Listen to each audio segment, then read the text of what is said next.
welcome to Mindfulness Lists. Chapter 12 of the Untethered Soul is titled Taking Down the Walls. At some point in your growth, it starts to become quieter inside. This happens quite naturally as you take a deeper seat within yourself. The more you sit in the seat of witness consciousness, the more you realize, since you're completely independent of what you're watching, there must be a way to break free of this magical hold that the psyche has on your awareness. This inner breakthrough to complete freedom is traditionally depicted by the overused and generally misunderstood term enlightenment. It's safe to say that the only thing most people know for sure about enlightenment is that they're not there. However, with the understanding that thoughts, emotions, and sensory objects are simply passing before your consciousness, it becomes reasonable to question whether your sense of awareness needs to be limited to this experience. Obviously, that discussion's very difficult to have from within the mental structure we're accustomed to using. Much like Plato used the dialogue to tell his allegory of the cave in 360 BC, we'll use a short story to tell our allegory of a very special house. Imagine you found yourself in the midst of an open field where the sun was always shining. You liked it so much, you bought the land, and right in the middle of the enormous field, you began personally designing and building the house of your dreams. You built the house out of concrete blocks so that you wouldn't have any problems with decaying or leaking. To make the house ecologically sound, you decided to put in very few windows and to build a roof with lots of overhang.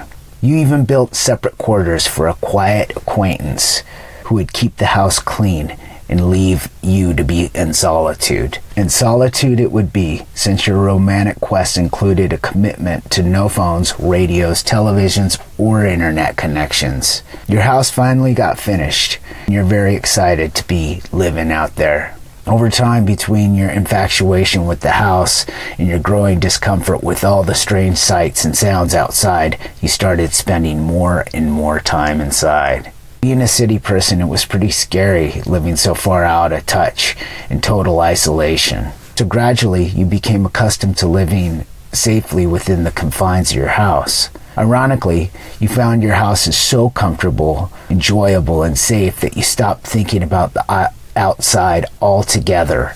After all, the inside was familiar, predictable, and within the realm of your control. The outside was unknown, unpredictable, and completely out of your control. Your sense of inner sanctum was supported by the fact that when the shutters and blinds were locked in place, they blended in like paintings on the wall. You never even considered risking going outside to unlock them. The shutters were so well made that when the lights were turned off, it was absolutely pitch black. The one thing you forgot in your new house was replacement bulbs. This meant once the final light failed, you were left to find your way around the house in absolute darkness.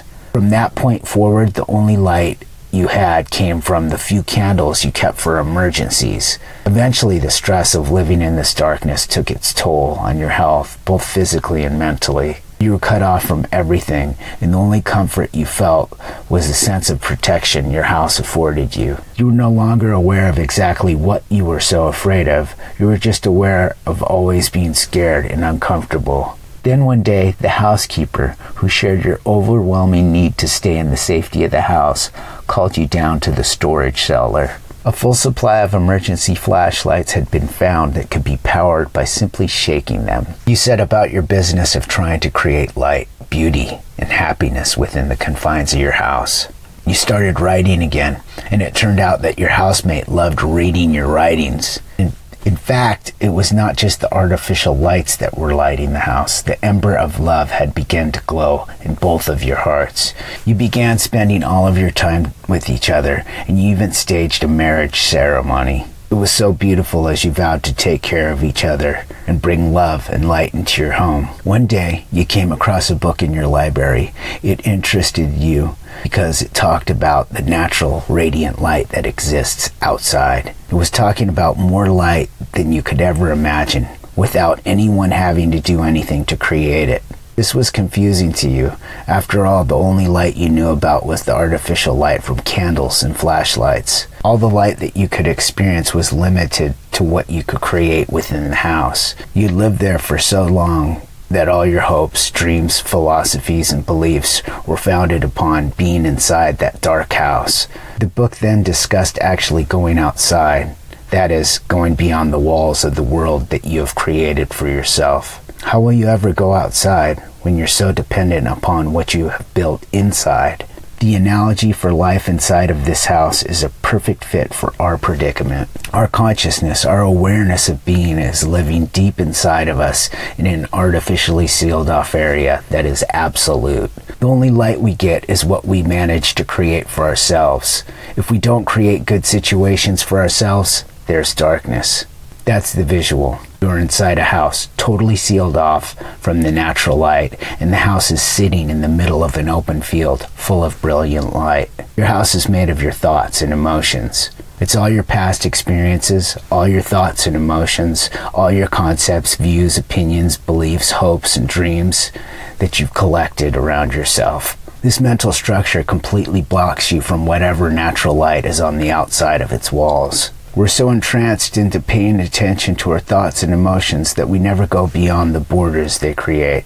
Because you're not willing to approach them, you can't see what's beyond them. If you see a wall and it's protecting you from darkness, you'll not want to go there. But if you see a wall that's blocking the light, you will want to go there in order to remove the wall. Time and time again, every day the natural flow of life collides with our walls and tries to tear them down. But time and time again, we try to defend them. We must realize that when you defend yourself, you're really defending your walls. Your awareness can expand to encompass vast space instead of the limited space in which you dwell.